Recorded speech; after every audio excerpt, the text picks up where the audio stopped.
Hello, this is Tuba Ayhan and this video is about Schmitt trigger.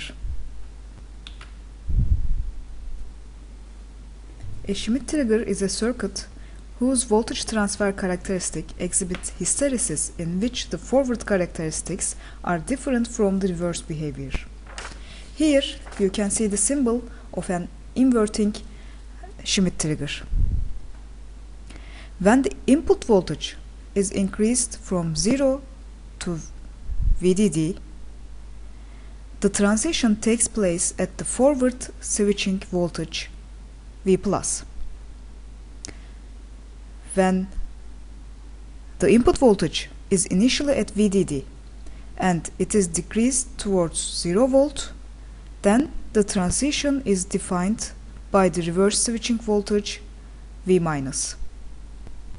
Therefore, the hysteresis voltage VH is equal to V+ minus V-. Compared to a traditional inverter, this has two different switching voltages, V- and V+.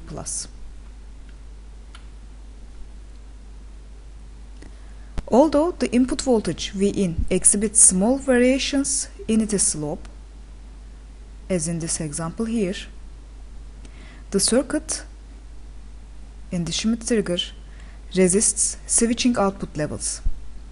This makes it useful for rejecting noise variations or startup transients when the power is applied. Here we have a sinusoidal with noise. So if we apply this to a normal inverter, we will see many inversions around this threshold voltage. However, if we apply this to the input of a Schmitt trigger, at the end we have a much better output in terms of noise. So we can say that the noise can be cancelled out using a Schmitt trigger instead of an inverter. So let's zoom in and see what happens here. So if we zoom in to the threshold voltage points, we see that any noise here will cause the inverter output jump between 0 to VDD or VDD to 0. However, if we have two switching voltages, V+ and V-, as in the Schmitt trigger case, then we will only see one transition at this noise level. Here you see a transistor level implementation of an inverting Schmitt trigger. Here, if you cancel out M6 and M3, you see a normal inverter. However, with M3 and M6, we can get two different switching thresholds. First, we will calculate the switching voltage V+. To do that, we cancel out the PMOS network and here we have the NMOS network only. Initially, when Vin is 0, Vout is equal to VDD. In this setting, you can see that M1 and M2 are in cutoff. We are looking for a point Vin is equal to V+, where M1 and M2 are conducting, so that output voltage can be 0.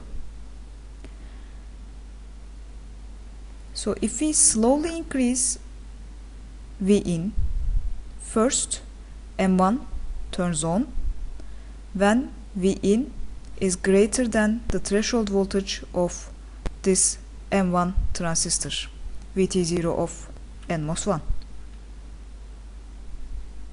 However, at this time M2 is still not conducting, so M2 is off when Vin is equal to VT0 of NMOS1.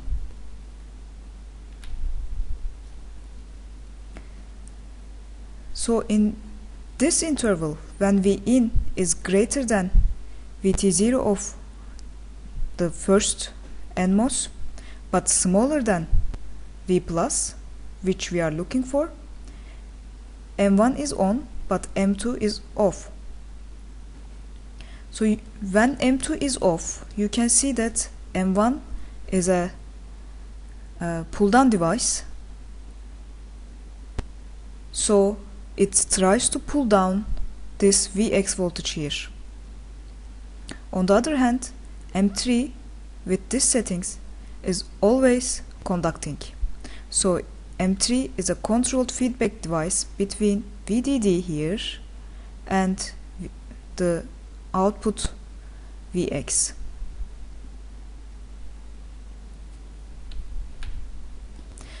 So let's redraw the circuit for M3 is conducting, M1 is conducting, and M2 is off. Here we have an inverter with a NMOS load and NMOS driver. So as you can see, when input voltage is 0, output voltage will be high, but it won't be VDD because of this NMOS, which is a weak pull-up device. So when V in is 0, V out, Vx here will be VDD minus Vt0 of NMOS 3. Then if we slowly increase V in, when V in exceeds Vt0 of M1, then M1 will start conducting in saturation region. M3 is always in saturation. So you can calculate the voltage at any point after V in exceeds Vt0 of 1. Then Vx, so V out of this inverter, will go from high to low. When it is low enough, M1 will go in saturation, and you can still calculate the voltage in number. So as you can see here, voltage of Vx depends on M1 and M3 sizes. So if we put it back to our circuitry and work on M2, we see that Vgs of M2 is equal to V in minus Vx. We are looking for a V plus. So when V in is equal to V plus, where M2 starts conducting. So Vgs of NMOS 2 should be equal to Vt0 of 2.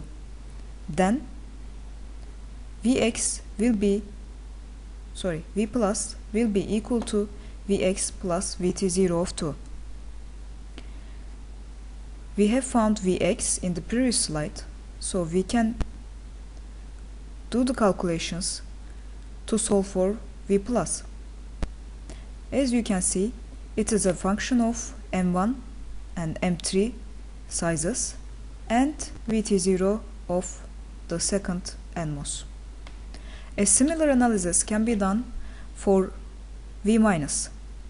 For V minus, PMOS network will be on and NMOS network will be off, so V minus will depend on the transistor sizes of M4 and M6 and also Vt0 of M5.